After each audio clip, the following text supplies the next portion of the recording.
오늘 하루도 수고 많으셨습니다. 대박천국 1부의 심군입니다. 안녕하세요. 장희선입니다. 자, 주말 지나고 나서 오늘 초반만 하더라도 양시장 상승하면서 분위기가 좀 이어지는 듯 보였습니다. 맞습니다. 그게 좀 유지가 됐으면 좋았을 텐데 반등폭이 좀 줄어들면서 코스피는 하락으로 마감을 했고요. 코스피는 상승 마감, 엇갈린 흐름을 보인 양시장이었습니다. 자, 올해도 월요일이 두 번밖에 남지 않았는데요. 또 끝까지 좋은 전략 잡아주실 세 분의 파트너 최영동, 박완필, 김대복 파트너 나와 계십니다. 어서 오세요. 네, 안녕하세요. 반갑습니다. 자, 최영동 파트너. 예. 오늘 시장 흐름에서 지난주와 좀 다른 게 있었다면 아무래도 수급 부분인 것 같아요. 예. 뭐 토요일을 지나고 나서 불확실성이 조금은 사그라들었다라고 하지만 예. 이게 선발적인 문제인 건지 오늘 저는 양시장 모두 좀 강하게 올라줄 거라고 생각을 했었는데 그러지는 못했던 게 좀 아쉬웠다는 생각이 드는데 외인의 이탈 부분, 예. 환율 부분 때문일까요? 아니면 그 외에도 다른 영향들이 좀 있는 걸까요? 일단은 외국인들이 국내 증시가 선호되지는 않는 것 같아요. 그러니까 보시게 되면 외국인들 입장에서 우리나라는 그냥 글로벌 시장 내의 하나의 마켓 정도거든요. 그렇더라도 우리도 마찬가지로 매매를 하거나 투자를 했었을 때 우선순위를 정하지 않습니까? 그렇죠. 그런 부분들에 있어서 우리나라가 약간은 좀 후순위로 좀 밀리는 느낌이 있지 않나라는 말씀드릴 수가 있을 것 같고, 뭐 거기에서 드러나는 부분들은 아무래도 이제 원달러 환율 부분들이지 않을까라고 생각을 하고 있습니다. 일단은 뭐 지난주 같은 경우 1,430원대에서 움직였다가 오늘 좀 많이 올랐더라고요. 네네. 뭐 저도 개인적으로는 환율이 좀 안정화가 되지 않겠냐라고 생각을 했었는데 일단은 뭐 이번 주에 일정들을 좀 보시게 되면 뭐 슈퍼 금리 위크라고 말씀 좀 드릴 수가 있을 것 같은데요. 일단 뭐 FOMC 뭐 준비가 돼 있고요. 그리고 BOJ 쪽 준비가 돼 있는 상황들이기 때문에 뭐 그 부분들에 대한 뭐 우려감들이라는 개념보다는 약간은 좀 쉬어갈 수 있는 그런 이제 상황으로 좀 비춰질 수가 있지 않을까라고 생각이 좀 들고요. 아마 주말 동안에 많은 분들께서 생각을 하셨을 거예요. 월요일장 그렇게 굳이 뭐 급등을 할 수 있을까?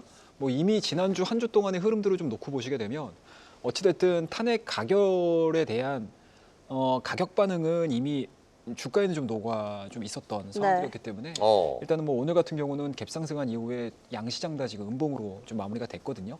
뭐 그런 부분들에서 놓고 보게 되면 일단은 세론으로 반영을 했다라고 좀 좋을 것 같고 뭐 이러한 부분들을 뭐 다들 아시겠지만 사실은 가결이 됐다라고 해서 모든 정치적인 정쟁 자체가 끝난 것이 아니고 이제 두 달 뒤, 석 달 뒤에 있을 이제 헌재 관련된 그렇죠. 내용들이 좀 있죠. 뭐 그런 부분들이 좀 있다 보니까 아무래도 이 헌재 기간 동안에 글로벌 일정이 너무 강력해요.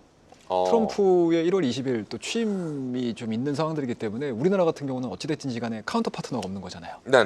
그러니까 어찌됐든 국가를 좀 끌고 나갈 수 있는 뭔가 수장의 빈자리가 조금 공백 상황에 좀 있는 상황이다 보니까 아무래도 이제 외국인들 입장에서 놓고 봤었을 때 시각차가 좀 온도차가 좀 발생이 된 게 아닌가라고 말씀드릴 수가 있을 것 같고 다만 여기서 좀 긍정적인 모습들을 좀 볼 수 있는 부분들은 뭐 지수가 약간 좀 지지부진하다 하더라도 그동안에 우리 개인 투자자분들을 많이 괴롭혔던 중소형 종목군들에 대한 흐름들은 그래도 나름 선방하는 모습들을 좀 많이 보여줬습니다. 좀 돌아서는 듯한 모습 예, 보이더라고요. 그렇습니다. 제가 지난 시간에도 말씀드렸지만 반도체 소부장 같은 경우 업황이 도는 느낌들은 아니긴 하지만 어찌됐든 지금 수준에서는 가격적인 메리트가 좀 발생이 됐다는 말씀드렸는데 뭐 오늘 뭐 삼성전자, SK 하이닉스가 다소 좀 부진했었던 반면에 소부장 관련 종목군들은 일단은 뭐 디자인하우스라든지 이런 종목군들 위주로 해서 빨리 올라왔고요. 그리고 앞서 우리 캐스터님께서 뉴스 전해드렸잖아요. 유리기판 관련 투자. 급격하게 또 올라가는 모습들을 좀 보여주고 있는 상황들이어서 아마 당분간 뭐 지수에 대한 상방 흐름들이 나올 가능성은 종전보다는 높아진 것은 사실입니다. 하지만 드라마틱하게 올라가는 거는 좀 속도전이 좀 필요하다라고 말씀드릴 수가 있을 것 같고 대신에 이러한 속도전이 진행되는 과정에서 좀 개별적인 모멘텀들이 있는 중소형 종목군들에 대한 아마 트레이딩 장세는 지속이 될 가능성이 높기 때문에 오히려 좀 매매에 좀 특화돼 있으신 투자자분들 입장에서는 좀 수익률 그리고 이제 수익금을 좀 많이 얻어갈 수 있는 시장의 분위기는 일단은 뭐 당분간 이어질 가능성이 높기 때문에 뭐 지수만을 놓고 보게 된다라고 하게 되면 아 오늘 왜 이만큼밖에 안 올랐어라고 생각을 하시겠지만 전체적으로 좀 전투적인 매매가 좀 이루어진 하루가 오늘 아니었나 말씀드리도록 하겠습니다. 네. 알겠습니다. 뭐 말씀하신 것처럼 정치적인 리스크는 사실 어느 정도 조금 안정이 됐다라고 하더라도 문제는 이제 외환 시장인 것 같습니다. 환율이 좀 크게 튀고 난 이후에 여전히 지금 1,437원 정도 좀 높은 수준이거든요. 박완필 파트너. 네. 이러면 사실 외국인이 매도하면서 이 지수의 어떤 상승 동력이 또다시 좀 약화가 될 텐데 환율 안정 관련해서는 어떻게 보실까요? 일단 뭐 환율이 국내에서 좀 쉽게 안정되기는 좀 어렵긴 어렵습니다. 네. 근데 이제 그 미국의 국채금리가 뭐 간밤에 그러니까 주말에 한 4.4까지 올랐고요. 달러 강세는 이제 뭐 이번에 매파적 인하가 예상된다. 12월 18일에 매파적 인하라는 이번에 25bp 인하하겠지만은 이 다음 1월에는 이제 아마 동결 가능성도 있다. 이렇게 이제 예측을 하고 있습니다. 네. 그래서 그런 걸 암시하는 정도 그리고 25bp 인하밖에 하지 않는다 이런 이제 분위기를 타서 또 트럼프의 관세 문제도 있고 하기 때문에 국채 금리가 미국 쪽에서 올라오고 우리나라는 오히려 지금 최근에 그 WGBI에 이제 이렇게 허가가 떨어지면서 그 지금 우리나라 국채 금리가 뭐 10년짜리 한 2.5%, 2.6%밖에 안 해요. 그래서 미국 금리하고 거의 200bp, 1.8% 가까이 차이가 납니다. 그래서 네. 달러 강세는 뭐 불가피한 것 같습니다만 골드만삭스에서도 이번에 이제 언급한 것처럼 연기금이 우리나라 국민연금이 해외에 이제 투자한 주식 이 비중이 좀 많아요. 원래 이제 정했던 가이드라인보다 좀 높기 때문에 거기에서 차익 발생한 것들을 팔아가지고 이제 국내에 10조에서 20조 정도를 갖고 들어올 것이다. 네. 근데 이미 이제 올해 한 8월부터 지금 한 4조 6천억 정도를 사고 있습니다. 그러니까 한 10조까지 간다 하더라도 5조 이상 추가 매수할 여력이 있고 또 앞으로 20조면은 더 많은 금액이 예상이 되는데 어쨌든 해외에서 주식을 팔아서 국내 원화로 환전해가지고 국내 주식을 사게 된다 했을 때는 이게 이제 원화의 약세를 좀 막아주는 이런 역할은 해줄 것 같아요. 그래서 원화의 뭐 상승은 어쩔 수 없는 거지만은 달러 강세 국면에서 이제 그런 부분들이 일단은 어쩔 수 없는 상승세, 원화의 어떤 속도는 좀 조절해 줄 수 있는 이런 정도라고 봅니다. 네. 여기서 잠깐 제가 이제 코스피 차트를 잠깐 보여드리겠습니다. 네네. 이 지금 결국은 이제 코스피가 최근에 저는 저점을 잡은 것 같아요. 저점을 잡았다고 보는데 여기 그 2,363포인트 요 라인이 이제 중기적으로 반전율의 아주 중요한 라인입니다. 지난번에도 제가 한번 작년에도 이제 똑같은 위치에서 잡아드렸는데 여기죠, 여기. 네. 여기 이제 2,299포인트. 그러니까 요 라인들은 이제 이렇게 올라왔던 폭의 3분의 2 구간이었던 것이고요. 이번에도 이제 전체적으로 이 올라왔던 폭의 이 3분의 2 구간이 형성된 자리가 이제 여기입니다. 그래서 지금 보시면 지난번에 그 이제 급락한 이후에 지금 연기금의 매수세가 아주 폭발적으로 들어오고 있습니다. 이 상단부에 표시가 된 걸 보실 수가 있는데 이 연기금의 매수가 5조 가까이 유입되면서 앞으로도 10조 원, 20조 원 이렇게 이제 증가할 수 있다는 측면에서 환율은 좀 올라가더라도 연기금은 오히려 좀 편안하게 매수하는 기조를 그러니까 환율을 좀 원화를 싸게 사서 국내 주식 싸게 사는 거니까 거기에다가 보면 이제 MACD도 이미 다이버전스가 떴습니다.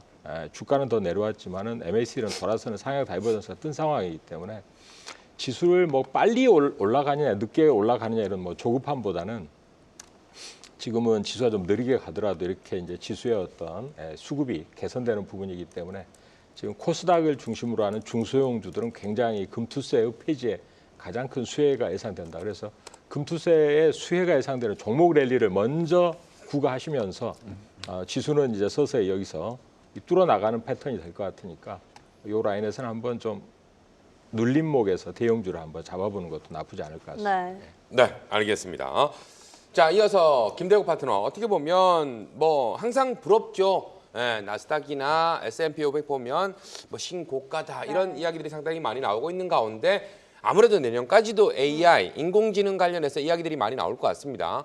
그 중에 또 하나 브로드컴이 또 상당한 뭐 입지를 좀 보여주고 있는 가운데 국내 시장에서도 유리기판 관련해서 다시금 좀 이야기가 나오는 것 같더라고요. 자, 관련해서 어떻게 좀 보십니까? 글쎄 이제 브로드컴이 그 최고가를 기록했거든요. 어저께 이제 실적에 대한 기대감 그리고 이제 AI 맞춤형 AI 서비스에 대한 기대감이 굉장히 크다고 봅니다.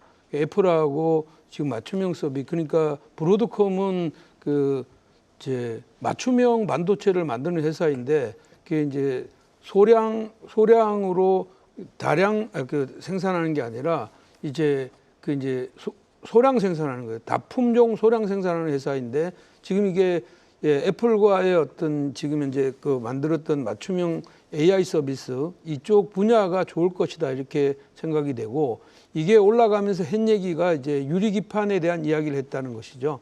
그래서 이제 그 원래 메모리 칩을 많이 쌓다 보면 이 칩이 이제 그 무게에 의해서 이제 기판이 이제 우그러들 가능성이 많기 때문에 네. 그것을 대처하기 위해서 유리 기판을 사용하는데 예, 지금 이제 블로드컴이 이것을 먼저 이야기했고 이 유리 기판은 우리나라가 독보적인 어떤 기술을 지금 현재 다른 나라보다 지금 먼저 앞서 있는 이런 회사들이 많이 있다는 거예요. 그래서 그렇게 본다면 유리 기판 관련주 지난번에 강하게 올랐다가 좀 쉬었댔는데 뭐 대표적으로 지금 이제 SKC 같은 경우가 이제 그 자회사의 어떤 기판이 장비를 만드는 회사를 가지고 있고 아마 우리나라에서는 가장 먼저 장비가 나올 것 같아 이렇게 보면 이것 관련해서 올랐고 오늘도 그 다른 쪽의 시장으로들요 그 특히 이쪽으로 보면 JNTC가 올랐는데 이 JNTC도 마찬가지로 유리기판의 어떤 3인방 중에 하나다 이렇게 보였고요.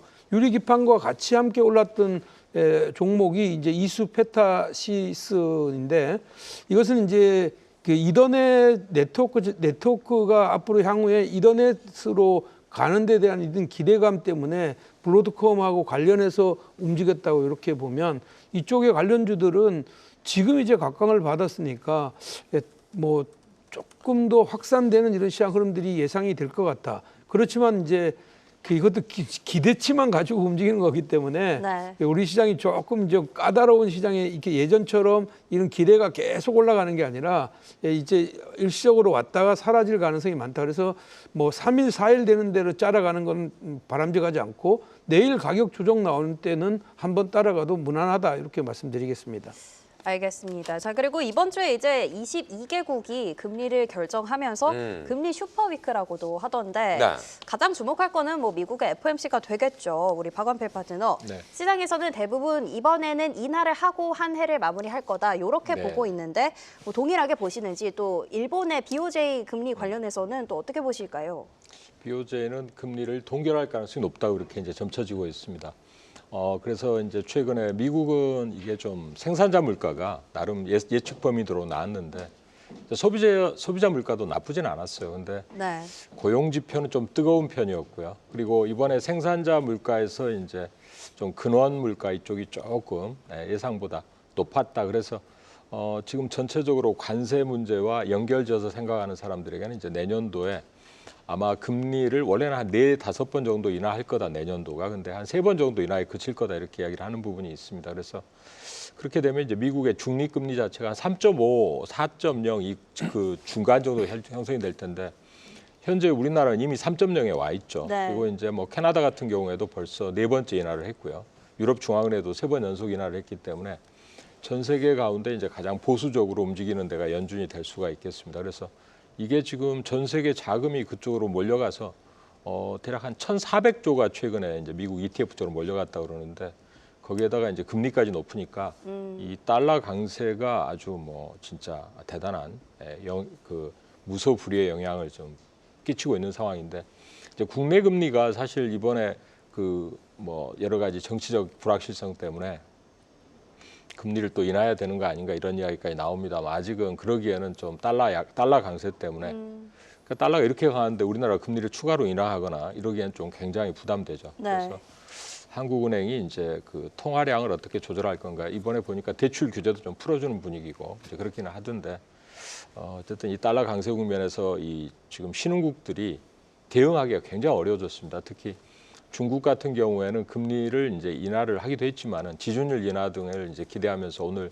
10년짜리 국채 금리가 1.7%대로 내려왔어요. 그러니까 이거는 뭐 거의 말이 안 되는 수준이거든요. 네. 그래서 그만큼 중국의 소매 판매나 이제 산업 생산 이런 게 안 좋았는데 내수가 한번 꺾이면은 이 지금 중국도 잃어버린 10년 디플레 우려가 있고 우리나라도 지금 내수가 아무래도 조금 많이 위축되어 가는 구간이거든요. 그래서 이런 부분들이 이제 이 금리라는 건 정책 금리는 인하하거나 인상할 수 있는데 미국은 워낙 호경기라 네. 금리를 그렇게 높게 유지할 수 있지만 다른 나라는 금리를 낮춰도 이게 부양이 잘 안 되고 너무 낮추다 보면은 달러 강세를 촉발해서 또 자금이 빠져나가는 이런 좀 상당히 어려움을 겪게 하는 모습인데 하여튼 그런 부분에서는 지금 금리는 이제 미국 쪽이 쉽게 인하하지는 못하는 상황으로 이번에 인하가 한번 있고 나서 내년 한 1분기에는 1월에는 좀 쉬어가는 거다 이렇게 이제 대략 예상을 하고 있는 것 같습니다. 알겠습니다. 미국과 일본 금리 결과 한번 체크해 보시면 좋을 것 같습니다. 이렇게 해서 오늘 장 이슈 흐름 살펴봤습니다.